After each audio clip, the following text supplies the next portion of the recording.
All right, fight fans, welcome to another edition of No Standard 8 Boxing Talk. As you can see, I shared the screen with my man Abraham here, big boxing enthusiast. Abraham, why don't you tell everybody, who a little bit about yourself, who you are, and what boxing platform you work on, and and what you bring to the boxing game. Hey everyone, my name is Abraham. I write for NewYorkFights.com. You can follow me on Twitter at AbeG718. Been doing this for a few years now, and I like to bring different type of content to the site, whether it's a Q&A, whether it's a peek around the curve for the following quarter or year, but just kind of give a different perspective on boxing and not so much of the regular press release news or anything like that. So I'm just here. I'm excited to be talking boxing with you. I appreciate it, man. So, little thing. This is funny. A little thing about both of us is we're both veterans. So I'm a retired Army veteran, and he's currently in the Marines, uh, and we're both from the Bronx. So how in the boxing world of Twitter we were able to find each other is I think something in the Bronx water. We let off a scent. You're all the way out of California. You're all the way out of California. So, but anyway, we're gonna take a few minutes here to discuss some upcoming fights. Couple fights this weekend. There's a lot going on in boxing, but we're gonna take a few minutes to talk about what we got going on this weekend. We're gonna talk about what we would like to see in 2021, and then maybe freestyle a little bit of some of the stuff that's been going on in the boxing world. So first off, we got who we got this week? We got Joshua and Pulev. Yeah, Joshua and Pulev. Looks like a heavyweight title fight. Everyone gets excited about heavyweight fights, right? The Yeah, zone has absolutely. been putting out commercials on paid advertisement on like TNT and ESPN. Excuse me. And so they're really trying to hype this up. The zone is global now, so want to get that large audience. But it's Joshua Pulev, and I don't expect it to be a gladiator match. It's not going to be exciting, but I think that Joshua is going to pull out the victory and maybe even a late stoppage. Yeah. So here's the deal, man. You're right, man. The heavyweight division in boxing is known as the darling division, uh, and the reason why people love the heavyweight division and why it gets so much flack lately is because when you combine that pure power that the heavyweight division brings, those big guys with the gracefulness of and the signs of boxing, with the speed, when all that comes together, it's a beautiful thing to watch. And the heavyweight division for years has graced us with some great fights. And and and real quick, I don't want to deviate, but pretty much what's killed the heavyweight division in recent years was the invention of football. Uh, American football killed and basketball. So big guys who normally, before football became popular, would normally go pick up boxing gloves. They started gravitating to football. So what you're having now is a bunch of heavyweights who, for lack of better terms, are failed athletes in other sports, and they look at boxing as their saving grace to continue in athletics. Uh, so that's why we're not getting some of the great heavyweight matches that we got in yesteryears. But nevertheless, there are some good heavyweights out there. And Joshua, for me, it's a good one. Uh, but for me, he lacks something. And Andy Ruiz took something out of his air. And I think a lot of that was just confidence. And that happens a lot with a lot of British fighters. They dominate so well, then they lose, and they just totally lose their confidence. And then never, I'm not gonna say never, but they fail to capture that that aura of what they once were. So Ruiz took a lot of the air off of Joshua. So, and I didn't see much confidence in him again in the rematch. He played it very safe. So I don't know what Joshua we're going to get Saturday. Uh, so, however, with that being said, I think of the two fighters, he is the better one. Yeah. So I expect him to pull out a. I'm going to disagree with you on the stoppage. I expect him to pull out a decision because again, the confidence factor.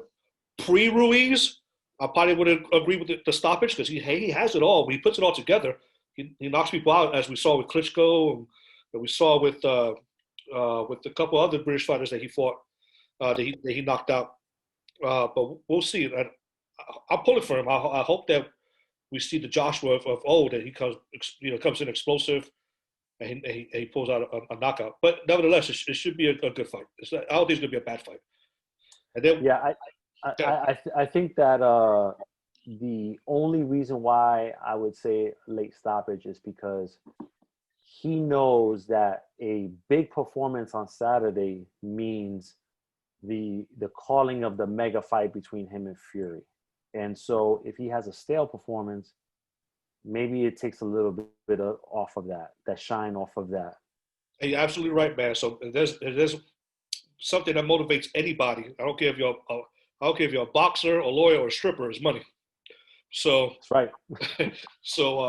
I'll give you the edge on that one. So we'll see. We'll keep Twitter posted, and we'll keep the Twitter world posted as the fight goes along. The next fight is the Ryan Garcia fight. Is that happening this weekend?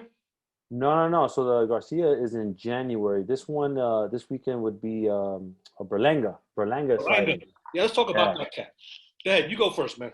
So Edgar Berlanga, he is something else. He's touching a lot of the the media outlets in New York that aren't traditional um, boxing media outlets, but are more so along with like pop culture media outlets, the hip hop industry and stuff like that. So he's kind of getting his name to where people from New York are really getting behind him. And I think this is all going towards, him headlining a Madison Square Garden in June, event at some point, whether it's next year or the following year. So he's doing all the groundwork right now, which I could appreciate. As far as boxing skills, like we haven't seen him go past the first round or second round. We want to see him go into with one of those crafty veterans that is going to go in there, hold him, hit him with a forearm, kind of lean on him a little bit, and see how he reacts then. But right now, there's just a whole lot to like about him. He's got the punching power, he's got the looks, he's got the charisma, he's got it all. It's just a matter of watching him fight against somebody that is going to give him the rounds. And then on this Saturday, I don't know if that's that guy, but we'll probably see him, maybe go to the second round this time. If Yeah, man. not, it'll be a first round knockout. Yeah, listen, there's not much to disagree with what you said. There's not much to disagree there. I agree with you. I think he's a good-looking kid. I think he's charismatic. I think he speaks well. Uh, he has everything we want to see in a fighter, and he draws fans, especially casual fans with knockout powers. Man, casual fans love the knockouts. And don't get me wrong, I've been watching boxing for years. I love knockouts too. So, uh, but again, we can't judge him on anything further because we haven't seen it much. Uh, and I'd be guilty of it too, man. I said the same thing about Teofimo as far as boxing skills go, and he released a little statement the other day along with the video on pads, saying, "Man, a lot of people say I don't have boxing skills and I can't go 12 rounds," and he put the pad work. But like Teddy Atlas said about Mike Tyson when he was throwing pads, he's like, "Pads don't hit back." So we Right. we got to see what happens when he gets in there, where somebody's going to test that. So, hey, Abe, in your opinion, who's that person? Who's that person that division is going to test Berlanga like that? Ooh, I don't know.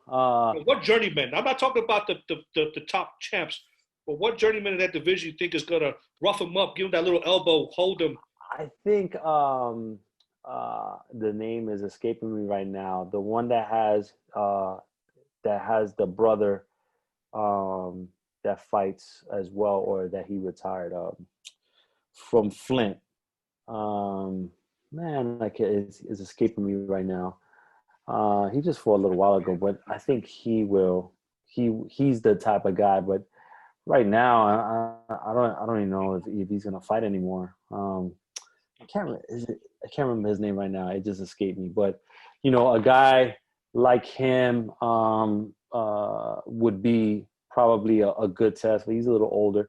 I don't know. I mean, another thing is who in Top Rank or in Golden Boy is going to be able to fight him at 168, and give him a hard time. I don't know if they necessarily have those type of guys. I believe a lot of those guys are on the PBC side, and so it'll be rough, for him to get a fight like that. Yeah. But maybe later on down the road he fights, maybe a Billy Joe or somebody like that. But I mean, right now it's gonna be hard. Yeah, absolutely. But one thing we do know about boxing, he's gonna come to that fight. That fight, regardless of the name, he's gonna face somebody that A could take his power Hmm. and B could dish it out. Yep. So we'll see how he reacts to it. I mean, the guy behind me, he had to do it. Eventually, he came up against somebody that took him the distance, and how he reacted well to it. All right, man. So yeah, I don't think this weekend is the guy. We could expect another knockout this weekend from Berlanga. I don't know. I'm not going to say it's going to be another first round knockout. I hope it isn't, so we can see a little bit more. And also, too, man, maybe his corner uh, could tell him, hey, man, why don't you just ease off the power a little bit, show your boxing skills, and maybe knock him out around round 3 and 4. Because that up and coming kid, the Puerto Rican kid from Florida, Zayas, he Yeah, Xander yeah, Zaya. he did that in one of his fights. He laid back a little bit and Yeah, on purposely went up to the unanimous decision to get some work in. And so yeah, I don't think that's a bad tactic. But then again, people may argue that it could open you up to get knocked out too. So the, yeah. in boxing, the faster you end the fight, the better. I guess I don't know. You don't get paid. Yeah, You don't get paid for overtime. you get paid for overtime. That's right. All right, man. So what is 2021 bringing us, Abe? What do you think? Whew. I think it's Spence versus Manny Pacquiao. Spence versus Manny Pacquiao. Manny Yep. Pacquiao's licking his chops, isn't he? Yeah, I think it happens in Cowboy Stadium, and if they allow max capacity, they'll probably have about 80K in there, because you got to think about it. Against Clottey, he had 55,000. Manny Pacquiao did against Margarita. I think it was like 46. Mm-hmm. So that's basically 50,000 people that came to see Manny Pacquiao fight. Yeah, Now you throw on top of that, the 16,000 that came to see Spence fight on Saturday, and then however number he did against Mikey. They could very well do 80,000. that's right. And that would be a really, really big fight in Dallas. Yeah, no, I like it. I hope we see it. I think Manny's still game. Even with his age here. What Manny's not going to be is not prepared. He's going to go prepared. What happens is totally up to Spence.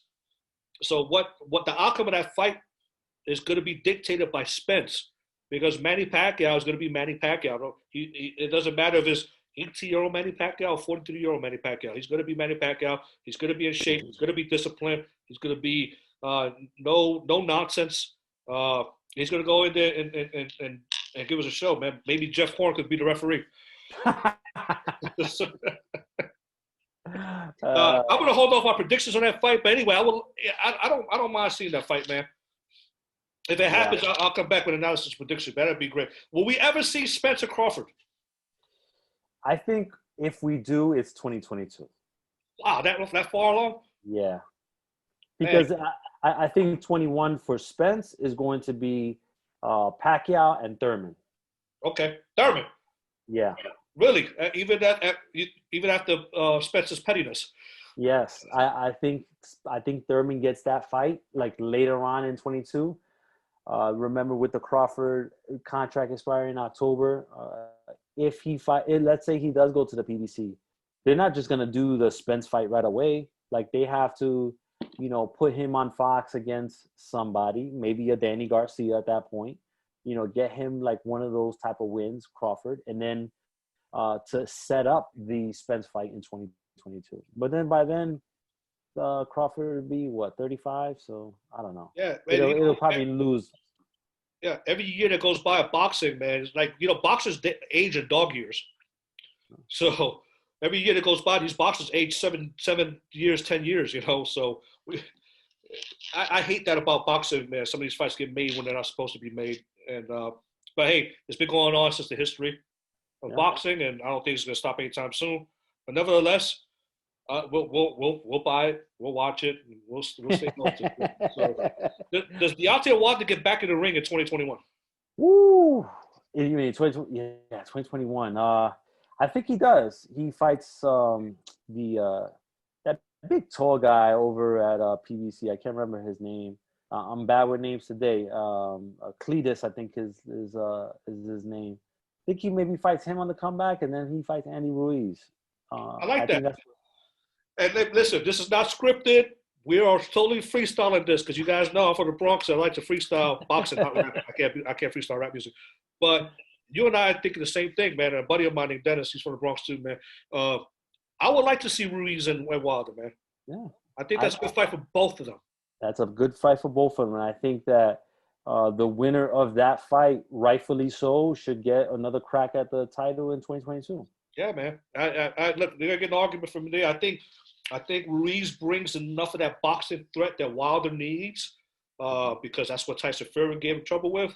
I think Ruiz gets his chin tested a little bit by that right hand, and if he can survive that, we'll see. But what Wilder does in 2021 is totally dependent on him.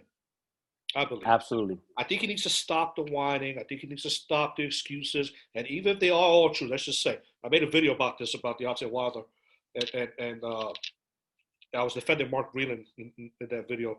But I think at some point you got to get off the pity wagon and start focusing on what's ahead, and it's regaining the World Heavyweight Championship. Okay, it's regaining that. And what do you do? Obviously, you got to make some changes. Obviously, you've hit a level of the fight game where your lack of boxing experience has been exposed. Okay, so, and I don't like the word exposed, but in this case, I think it fits because we've all said it. Us boxing purists said it. That I said it. That Deontay Wilder's right hand has carried him as far as it's going to take him. Now he's fighting that level of fighters in the division that are going to test that boxing skill. If they can withstand the right hand. Luis Ortiz tested his boxing skill, but unfortunately, he could not withstand the right hand. Yeah. Tyson Fury could. I mean, he got off the mat. Long count or not long count. Most people would have been asleep anyway. The fact that he got up in 10 or 11 seconds, it doesn't matter. He got up. So he has to make some changes, And one of the changes, he needs to get a coach. A real coach, not one that's going to tell him what he wants to hear, or tell him like, "Oh, he hurts my arm every time he hits it." No, he needs to bring Mark Breland back. If it isn't Mark Breland, bring somebody in of the caliber of Mark Breland.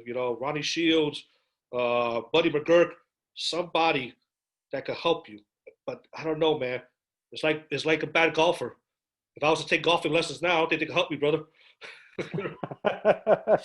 Yeah, I think Wilder, and another thing is Wilder gets hurt. Seems like after every fight, whether it's a bicep, whether it's a hand thing. Like he's been getting hurt in the last few fights, almost every fight. So I don't know who knows what he has left, and I mean he's not a young guy either. I think he's 35 already.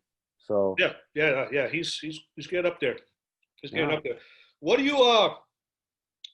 you think about De La Hoya making a comeback? Not an exhibition. He's actually thinking of a legit comeback, man.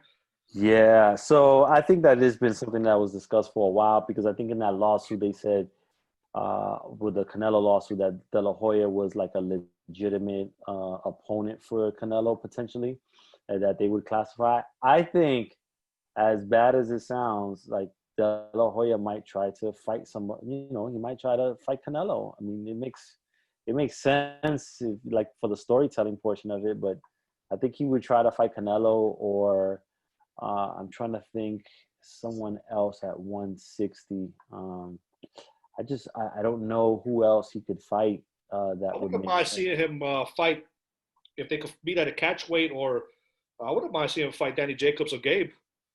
Hmm. I think those are two good fights. I don't know. Maybe I'm reaching because I'm a De La Hoya fan, man. So Yeah. And you don't know. De La Hoya's been, he's been doing this thing. He's been training and stuff. I guess we'll just have to see. We'll have to see what he's got and go from there. I mean, he's been out of the ring a long time. So yeah, man. So hey, listen, we're gonna wrap this up here next few minutes. It's a Friday night. I know you got some things to do, man, and some boxing, some writing, some catch up stuff to do. I got a 2-year-old grandson out there. It's like I can hear him right now. But I want you to go out with this, man. So, who do you specifically, or what fight specifically, do you want to see in 2021. Fight that I really want to see, and I hope that it actually gets made is Chocolatito Gonzalez versus Gallo Estrada 2. Like that's the one I want to see. And I really hope that that gets made because I think that the winner of that fights the winner of Tanaka Ioka that's on New Year's Eve. And talk about an explosive Superfly main event. Yeah, Wow. Like I want to see that next year. absolutely. Yeah, I uh, I don't want to wait till 2022, man. I want to see Spencer Crawford as fast as I can. I know that's my dream fight. I want to see that, uh, almost immediately. But I kind of want to see. I want to see these lightweights start fighting each other. Mm-hmm. So I want Tank Davis to fight either Ryan Garcia, Haney, or Teofimo. Uh, so I want the lightweight division, the welterweight division, to with the military we got we got a nasty way of saying unscrew themselves. You know, Yeah. so I want those two divisions to unscrew themselves and give the fans the fights that we want to see. Uh, I think everybody needs to start taking a page out of Teofimo's book, man, and start calling out fighters and start actually coming through with it and not asking for ridiculous demands that no promoters aren't going to pay for, like $10 million. I'll be alluding to Keith Thurman asking Yeah. for $10 million to fight Spence. Or which one was it, Crawford? Yeah. Crawford. Yeah. Crawford. Uh, I want to see Porter back in the ring against somebody. So no, the top guys, not this guy he's fighting now. And I want to see Porter. I think Porter still brings a lot to the table in that division. I think he's a tough fight for anybody. And I remember what I was going to ask you. Do you want to see any more of Adrian Broner to wrap it up? To wrap up the No. segment. No, but I feel like we are, whether it's on Showtime or a Circus pay-per-view event exhibition, because he owes $4 million. The court found him that he's got to pay $4 million, so he's gonna have to figure it out. Yeah. So we will see Adrian Broner one way or the other next year. Okay, man. That sounds good. So, hey, this was great, man. I would love to collaborate with you a little bit more. Yeah. Uh, I know you're in the military. And I'm retired, but I still work with the military folks on post. So we'll stay in contact. We'll come up. I think for the next time we do this, man, just keep it in the back of your mind. Let's talk these YouTube brothers. Let's talk about those guys and see. Yeah, man. I don't want to, but I almost have to. You Yeah. know, Jake and Paul, is it? Yeah. Logan Paul and Jake Paul. Yeah, Jake. Yeah, Logan Paul, Jake Paul. Let's talk about those two, and what are they doing in boxing, right, wrong, or indifferent? And yeah, we'll start off with that, and we'll start off with we'll talk about Mike Tyson. If we ever want to see him, fight another exhibition again. Yeah. And and then we'll start leading to some more serious topics after that. All right. Yep, Hey, before good, we man. hang up, man, go ahead and give everybody your contact information. How can they find you? How can they find your articles, your videos? Yes, you can follow me on Twitter at AbeG718. There I have links to my articles, or you can go to NewYorkFights.com and my articles will be on there. Okay, I'm the Bronx Bomber. As always, you can find me on Twitter with the handle the Bronx Bomber, and you can find me on YouTube with No Standing 8, where I put my videos up. And listen, this was fun. I look forward to doing it again. And till next time, man. Look forward to two Bronx brothers collaborating here in the future. Yep. All right, brother. Have a good one. All right, man.